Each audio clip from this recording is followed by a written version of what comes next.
kan prinsip dasar pengelolaan anggaran itu kan sangat rigid. Ya. Kita nggak boleh bayar kalau barangnya belum diterima. Ya. Itu kan Ya. itu prinsip di Undang-Undang Nomor 1 tahun 2004 di perbendaharaan. Tapi kan kemarin orang mau beli masker Ya. kan harus pakai uang muka dulu. Kalau enggak dia nggak mau gitu Persis. ya. Ya. Jadi saya kira itu Termasuk perubahan. beli vaksin ya, Iya, puluhan vaksin. triliun Pak. Iya. Barangnya belum jadi kita udah harus bayar Udah dulu. bayar, nah itu ya. Itu saya kebayang kalau barangnya nggak datang. Jadi itu Tapi, luar biasa pengalaman. Iya. Alhamdulillah. Pada Tapi pada saat itu saya kira kemudian apa ya Pak ya, bekerja dengan suasana yang fasilitasnya sangat terbatas, infrastrukturnya terbatas, termasuk SDM-nya terbatas. dan Tetapi yang sangat terbatas adalah hubungan kita Pak dengan orang Iya, yang akan kita bantu. iya, Jadi bantuan sosial Pak tiba-tiba dibilang seminggu ya tolong tambahin 15 juta orang. Nyari 15 juta orang UMKM yang akan kita bantu Pak, yang datanya belum ada gitu. Jadi itu tentu saja suatu effort tersendiri Pak ya. betul. Karena kan kalau sekedar ngasih saja tapi nggak kena sasaran itu juga suatu resiko yang harus kita jagain. Iya, dan yang sebetulnya sangat berisiko adalah bahwa karena yang mencairkan itu adalah treasurer DJPB ya Pak ya. Ya. Kalau uangnya tidak dicairkan untuk sasaran seperti yang direncanakan kan bisa katut-katut itu kalau ada masalah gitu ya Pak ya. Ya. Jadi itu luar biasa waktu itu, dan saya bisa membayangkan bagaimana apa ya suasana ketegangan, kelelahan gitu ya Pak ya, yang kemudian membuat semua orang menjadi fokus untuk melaksanakan tugas itu sebaik-baiknya. Dan itu loh Pak Andin, belum banyak orang yang tahu itu. Seandainya ada buku khusus gitu Pak ya, yang menggambarkan bagaimana tension dari teman-teman Perben dalam mengelola anggaran waktu itu bisa difilmkan itu Pak Andin. 20% dari pegawai yang masuk kantor dengan defisit yang nambah 700 triliun. 700 triliun gitu, itu luar Di mana biasa. kita susah lagi berinteraksi sama orang tuh. Jadi Iya. Dan hasilnya ada Pak Andin ya. Terlepas daripada ini adalah bagian daripada upaya teamwork ya Pak ya. Tapi dengan dana itulah kemudian kita bisa menciptakan berbagai program untuk mengatasi dampak COVID itu ya Pak Andin ya. Itu bayangin dulu hotel aja dipakai untuk nginep, untuk isolasi kan Pak waktu itu. Rumah sakit sudah nggak mampu lagi untuk menangkap dan kita termasuk yang mendanain itu. Iya, makanya itu Pak. Itu kan Iya. luar biasa itu anunya.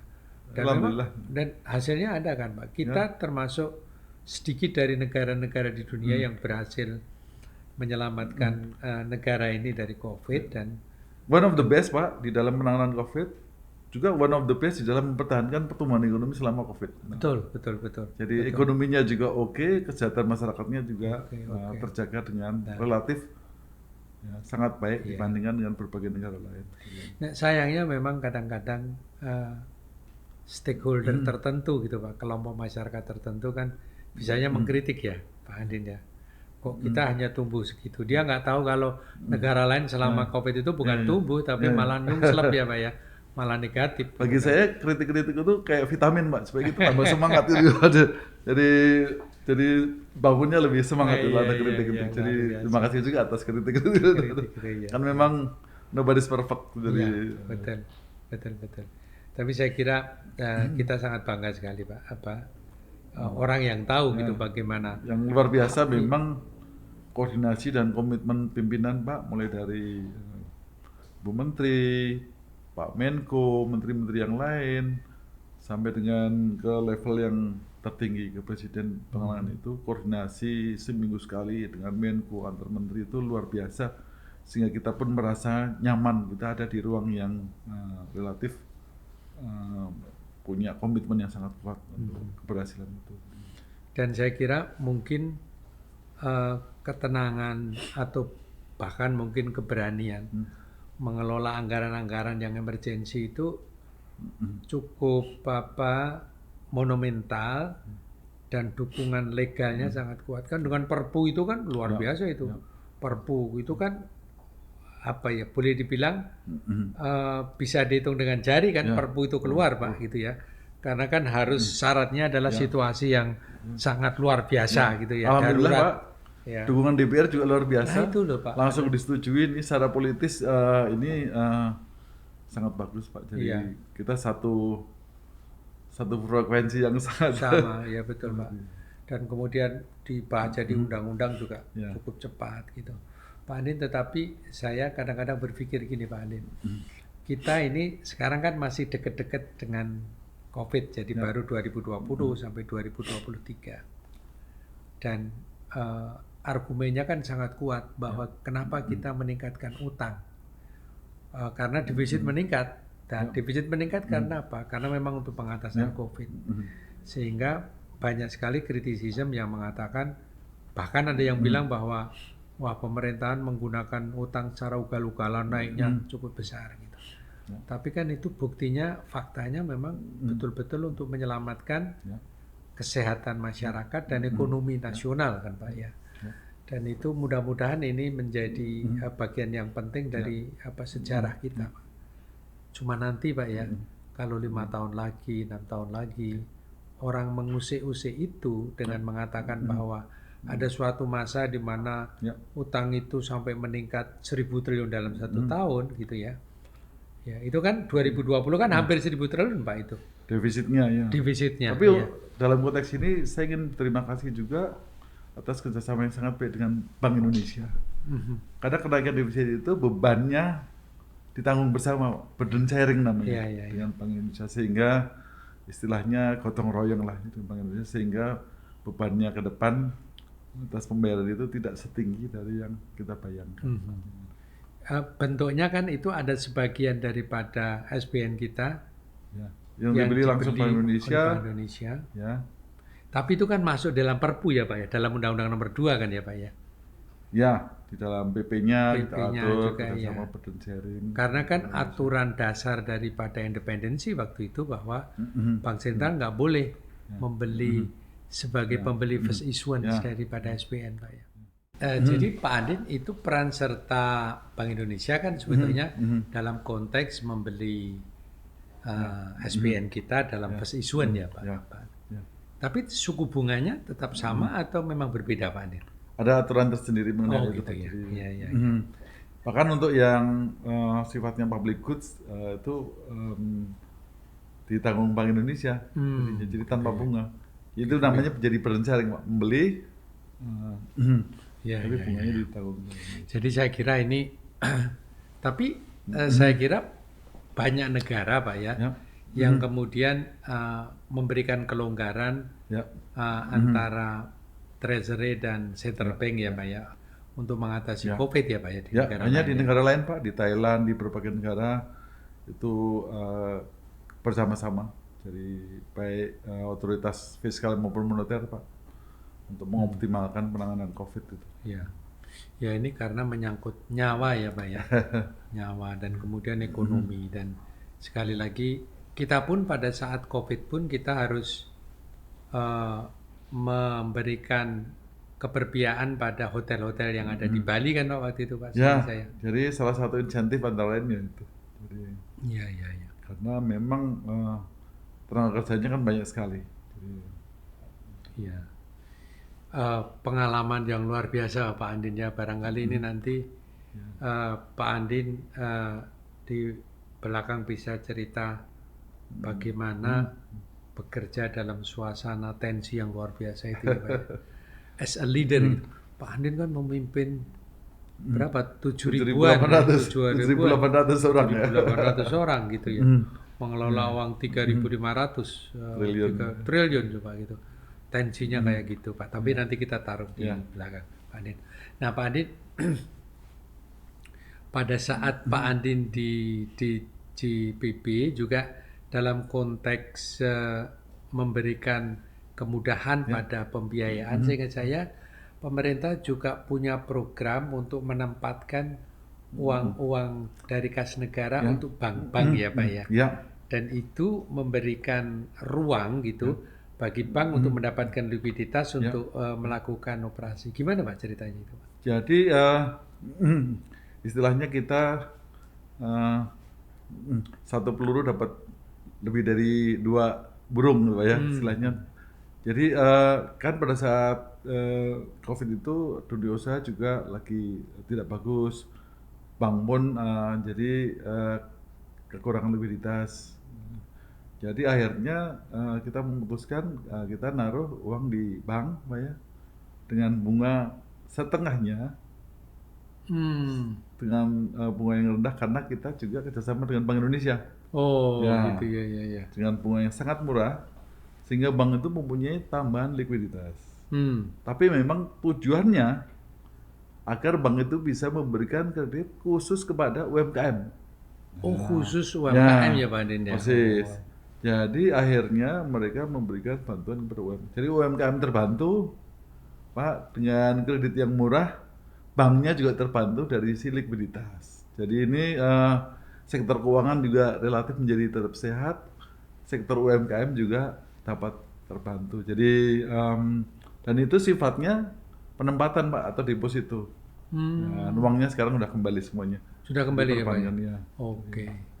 Oh pantesan pada saat itu program DJPP untuk Treasury Dealing Room dihentikan ya Pak ya? Ya, jadi karena itu sudah ya. ada penggantinya itu cukup signifikan Pak. Jadi Iya. Luar biasa itu pengalaman yang luar biasa. jadi sekaligus membantu sektor keuangan, sekaligus membantu UMKM dan itu banyak sekali yang dapat manfaat. Karena di UMKM itu banyak sekali juga tenaga kerjanya kan Pak. Iya. Iya, saya ingat kita Pak pindah ke sisi pengalaman Pak Andin yang lain. Saya ingat Pak Andin muda waktu itu sekolah ke Jepang. Sekolah ke Jepang. Sementara teman-temannya sekolah ke Amerika, tapi Pak Andin fokus ke Jepang. Tapi Pak Andin pulang dari Jepang sudah jadi Dr. Andin Hadianto yang dalam usia yang masih sangat muda. Dan Bapak kembali ke BKF waktu itu ya Pak ya. Tapi ada masa di mana ini satu hal yang saya kira mungkin sangat bermanfaat bagi generasi muda ini. Sementara orang itu sangat pengen kerja di Kementerian Keuangan, Pak Andin yang dari Kementerian Keuangan malah pindah ke Departemen Perdagangan ya Pak. Dulu departemen kan masih ya Pak ya? Iya, Departemen Perdagangan. Departemen Perdagangan waktu itu ya. Walaupun di sana promosi gitu ya Pak ya. Tapi Bapak kemudian berani mengambil risiko. Bahwa kemudian saya pindah dari keuangan ke perdagangan. Risiko kan itu bisa nggak balik ke Kementerian Keuangan. Gimana Pak Andin ceritanya Pak Andin? Jadi yang penting kita penuhin passionnya Pak ya. Jadi kan saya besar di Badan Kebijakan Fiskal. Jadi kebijakan fiskal itu seperti yang saya sampaikan terkait dengan semua sektor. Nah, kebetulan saya membuat disertasi mengenai perdagangan bebas Indonesia, Indonesian Trade Liberalizations. Dan itu kalau kita bicara mengenai kebijakan perdagangan, Pak, kebijakan tarif dia masuk ada di Kementerian Keuangan, Pak, ada di BKF, ada di tim tarif. Tetapi kalau kita ingin lihat realnya, itu ada di Kementerian Perdagangan, kan, Pak. Betul ya. Jadi kan Pak, jadi kita udah tarif tapi yang kena dampaknya dan sebagainya betul-betul. Jadi saya sangat tertarik juga. Satu, latar belakang pendidikan saya ke perdagangan bebas. Kedua, saya ingin tahu di lapangan seperti apa. Ya, Pak, di perdagangan terutama international trade. Yang ketiga Pak, saya ingin saya sampaikan waktu itu perdagangan kan sebenarnya ada 2 Pak. Perdagangan barang dan jasa. Waktu itu Kementerian Perdagangan hanya menangani perdagangan barang. Sementara perdagangan jasa, ada jasa transportasi, kemudian jasa konstruksi, jasa pariwisata dan lain. Itu yang menangani suatu tim di bawah Kementerian Keuangan. Dan saya bilang ini nggak boleh terus-menerus nih. Ini portofolionya Kementerian Perdagangan.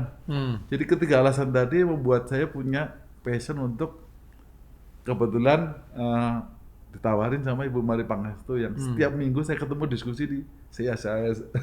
Oh iya ceritanya. Dengan situ maka saya ke Kementerian Perdagangan Pak, di sana ikut bantu-bantu baik di menangani kebijakan perdagangan, juga membantu membuat Kebijakan ya Pak ya. Iya. organisasi perdagangan jasa, Oh perdagangan iya. jasa, dan juga mengeksersis ya, ilmu yang sudah kita pelajari. Jadi hampir 5 tahun Pak di sana. Hampir 5 tahun ya Pak ya. Jadi unit perdagangan jasa udah settle di sana. Kemudian saya udah banyak tambahan ilmu. Saya terus terang ke sana dalam rangka belajar, Pak. Jadi sehingga pada saat kembali ke Kementerian Keuangan di BKF menjadi kita lebih punya sense dalam buat suatu kebijakan, karena contohnya saja Pak ya, di perdagangan di bidang pertanian itu di setiap titiknya, mulai dari produksi pertaniannya ada kebijakan fiskalnya, Pak. Di pengolahannya ada kebijakan fiskalnya, di distribusinya ada kebijakan, sehingga kita harus melihat secara lebih holistik, sehingga ini pun yang saya terapkan sekarang di training di BPPK. Iya iya. Jadi kalau kita melihat secara lebih holistik itu menjadi lebih lengkap Pak, tidak compang-camping itu kebijakannya. Dan saya banyak belajar di Kementerian Perdagangan, di sana banyak senior kami juga, ada Pak Tanto, Bapak kenal baiknya, Pak Sekjen, Pak Widodo, Pak Kusmadi, sampai sekarang pun masih sering silaturahmi. Ini Alhamdulillah saya juga setelah misi yang cukup lama kembali ke Kementerian Keuangan dengan tambahan bekal yang lebih banyak. iya, saya kira ini jarang-jarang Pak Andin. Orang yang berani ngambil risiko seperti itu gitu ya. Terlepas pertimbangan-pertimbangan itu tadi. Dan Pak Andin balik ke BKF waktu zaman Pak Anggito ya Pak ya? Ya, dengan Pak Anggito kepala BKF. Ya, dan saya bisa menduga bahwa Bu Mari barangkali keberatan Pak Andin menarik ya kayaknya. Kebetulan waktu itu Bu Mari mau selesai juga Pak. Oh gitu ya. Jadi pas lah ya gitu waktunya. Nah kemudian Pak Andin kan menjadi bintang nih di BKF ini kan. Karena berbagai isu baru dan perlu penanganan yang khusus. Pengalaman Pak Andin di BKF sebagai think tank Pak ya, pemikir-pemikir. Bapak kan sempat menangani masalah-masalah internasional, tapi Pak Andin kan pernah menangani APBN juga ya Pak di situ. Monggo Pak, gimana? Sebagai PLT Kepala BKF tentu saja menangani semua kebijakan fiskal Pak ya, mulai dari kebijakan makro, kebijakan fiskalnya, kebijakan sektor keuangannya, kan lengkap ada di BKF semuanya. Walaupun tentu saja kita hari-hari harus kerjasama sama unit-unit teknis lainnya. Jadi sangat menarik Pak, mulai dari ngurusin sekrup, tarif biaya masuk sekrup Pak, yang di buku tarif ada 7.000 tarif lain, sampai dengan kebijakan berapa sih pertumbuhan ekonomi Indonesia. Jadi challenging Pak. Jadi tapi yang lebih challenging lagi adalah bagaimana kita mengkomunikasikan apa yang kita susun itu dengan pengalaman pertama kami Pak, dengan DPR Pak, dengan bahasa politik dan sebagainya, tidak mudah. Jadi bagaimana kita menyampaikannya ya tidak terlalu akademis, tidak terlalu, supaya mudah dipahami ya Pak ya. Dan karena memang proses penganggaran itu kan harus melalui rapat kerja, rapat dengar pendapat yang sangat intensif dengan DPR ya, khususnya Badan Anggaran dan juga Komisi 11. Kan dalam proses penyusunan itu kan ada 3 panja ya Pak Andin ya. Panja A itu yang di-lead oleh BKF ya Pak ya.